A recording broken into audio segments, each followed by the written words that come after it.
Hey guys, Flocken's Taxidermy here, making an impromptu bonus talking head video to show my appreciation to my fans.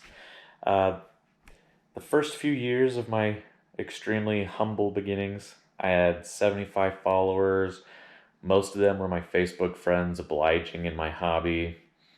But as I started pushing out content on a regular basis, it's been blowing up more and more. The chameleon I posted last week on Facebook spread like wildfire. Uh, right now it's sitting at about 18,000 views, but the video I posted just 24 hours ago on Instagram must have been trending on a couple of hashtags because it just surpassed 9,000 views in one day.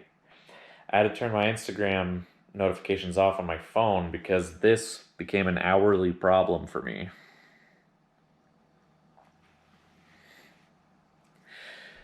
So, thank you. This isn't about the numbers for me. It originally started as an outlet to showcase my art for my friends who would appreciate it without subjecting everyone to the graphic and macabre nature of it.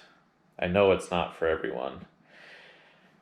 Being an influencer with 100,000 Instagram followers means nothing to me.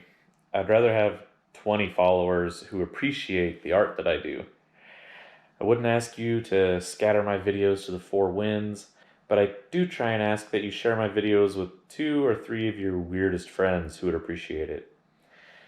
Know that I strive to respond to every comment, I try to answer every question, and I always encourage others to indulge in their art. Let me tell you a story.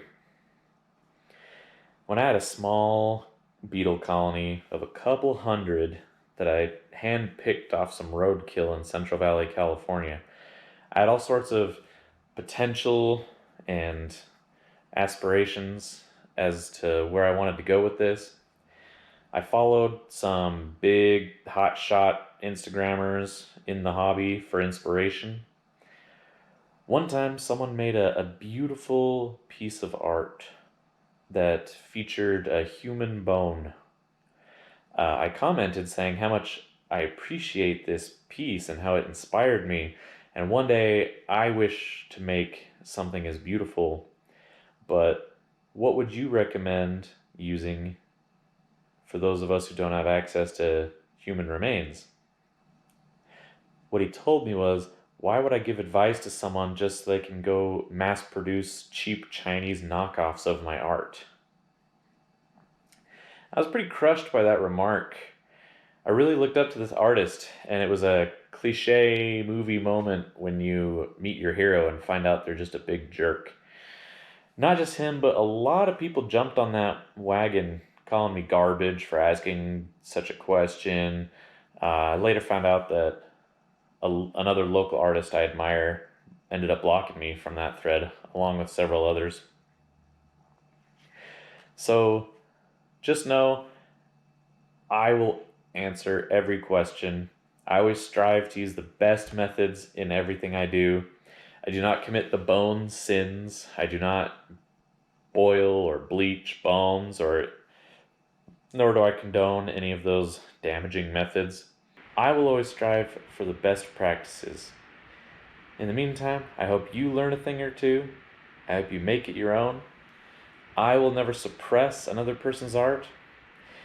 If you make it better than me, it only pushes me to also become a better artist. So I guess what I'm trying to say is like, follow, subscribe, and make sure to share with your weirdest friend. And fuck you, Rick Wheeler.